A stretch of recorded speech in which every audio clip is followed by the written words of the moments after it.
Hello student, हम कर रहे थे क्वाड्रेटिक इक्वेशन चैप्टर की सेकेंड एक्सरसाइज 4.2 और इसका लास्ट क्वेश्चन अभी बचा हुआ है। आज हम वही कंप्लीट करेंगे। और इसमें क्या दिया हुआ है, a cottage industry produce certain number of cortical article in a day. It was observe on a particular day that the cost of production of each article was 3 more than twice the number of article produce on a day. कि यह देखा गया कि जो cost है एक बर्तन की, वो एक आर्टिकल की, वो कितनी पड़ रही है उस दिन जितने आर्टिकल बनाए गए उसके ट्वाइस से 3 more. It was the total number of production on that day. और उस दिन टोटल प्रोडक्शन जो हुई उसकी कॉस्ट कितनी थी, 90 rupees. Find the number of article and the cost of each article. अब उसने कहा हमें कि हमें नंबर ऑफ आर्टिकल भी निकालना है कि उस दिन कितने आर्टिकल बने और उनकी कॉस्ट भी फाइंड करनी है। तो इसमें हमें दो चीजें निकालनी है। अब दो चीजों में से हम किसको लेट करके चलेंगे, हम फर्स्ट लाइन में देखेंगे उसने क्या कहा था हमें, it was observe on a particular day, कि यह देखा गया किसी particular day that the cost of production, कि जो प्रोडक्शन की कॉस्ट थी वो आर्टिकल के नंबर के ट्वाइस से 3 मोर थी। कि मतलब कॉस्ट जो है वो किस पर डिपेंड कर रही है, नंबर पर। कि अगर हमें नंबर पता होंगे तो हम उसका ट्वाइस करेंगे और उसमें 3 ऐड करेंगे और उसकी हमें कॉस्ट मिल जाएगी। तो इसमें हम क्या लेट करके चलेंगे, number of article.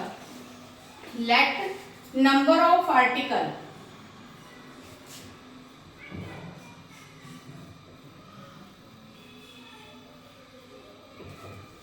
Number of article हमने लेट कर लिया x, और जो उसकी कॉस्ट है, कॉस्ट कितनी बोला उसने, इसके ट्वाइस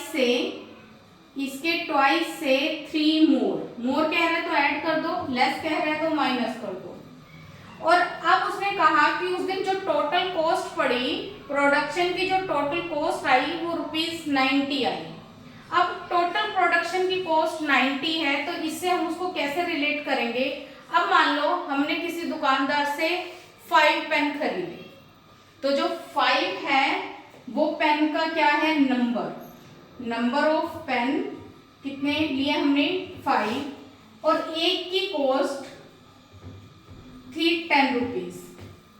तो टोटल कॉस्ट निकालने के लिए, अगर हमने टोटल कॉस्ट उसकी निकालनी है तो हम क्या करेंगे, उसके नंबर को कॉस्ट से मल्टीप्लाई कर देंगे। हम सोचेंगे कि हमने 5 पेन खरीदे हैं और एक पेन की कॉस्ट 10 रुपीज है, तो हम इन दोनों को मल्टीप्लाई करेंगे, मतलब 5 × 10 50, मतलब हमने दुकानदार को 50 रुपीज देने हैं। तो टोटल कॉस्ट निकालने के लिए हमने क्या किया, नंबर को कॉस्ट से मल्टीप्लाई। अब इस क्वेश्चन में भी हमारे पास नंबर भी है, कॉस्ट भी है, और टोटल कॉस्ट हमारे पास कितनी पड़ी है, उसने कितनी बोली थी, 90 रुपीज। टोटल कॉस्ट कितनी है, ₹90। तो हम क्या करें, अगर हम नंबर को कॉस्ट से मल्टीप्लाई कर दें तो वो किसके इक्वल आ जाएगी, टोटल कॉस्ट के।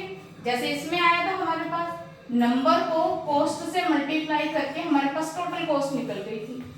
तो इसमें भी हम ऐसे ही करते हैं, नंबर कितना है x, एक सिंगल की कॉस्ट कितनी पड़ी है, उसके ट्वाइस से 3 मोर। तो अगर हमने नंबर को कॉस्ट से मल्टीप्लाई कर दिया तो टोटल कॉस्ट कितनी पड़ गई हमें, 90 रुपीज। अब इसको हम सोल्व करेंगे, इसको अंदर मल्टीप्लाई करो, 2x को x से मल्टीप्लाई किया कितना आएगा, 2x किया, 3 को x से मल्टीप्लाई किया 3x इज इक्वल टू 90।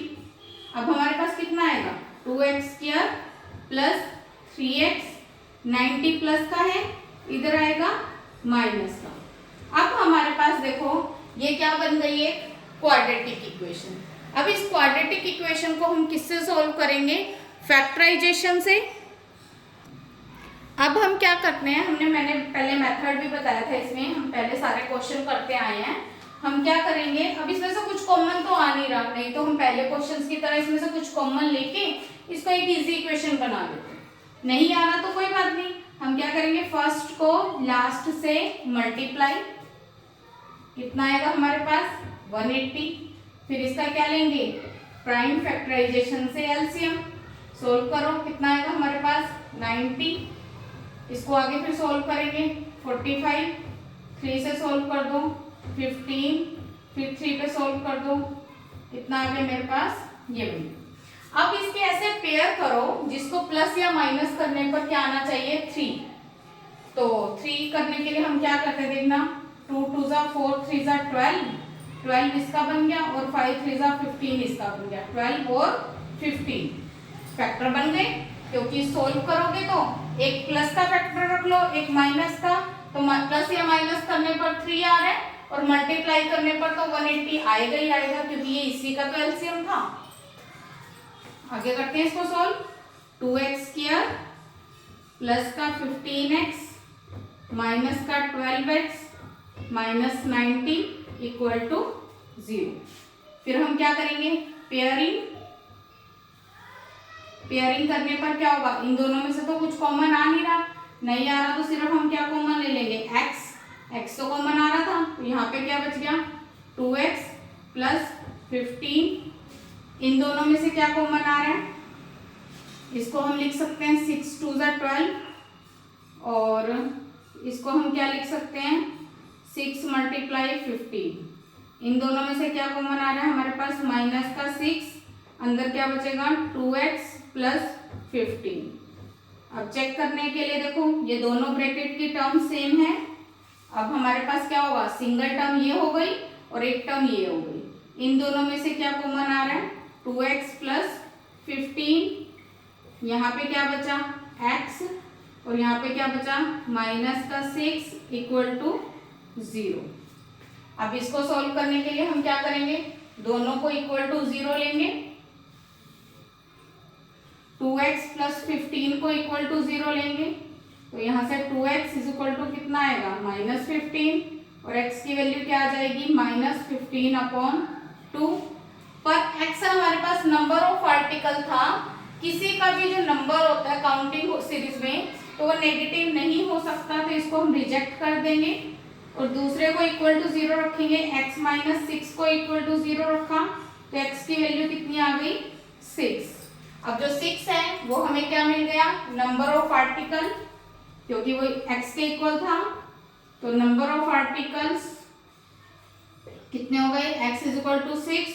इनकी कॉस्ट फाइंड करने के लिए हमने क्या करना है, 6 को 2 से मल्टीप्लाई और उसमें 3 ऐड, 6 2 जा 12 प्लस 3 इज इक्वल टू 15।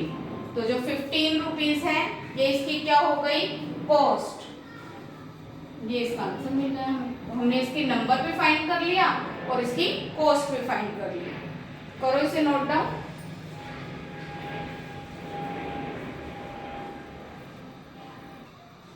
अगर आपको मेरे मेथड समझ में आ रहे हैं तो प्लीज़ लाइक एंड सब्सक्राइब।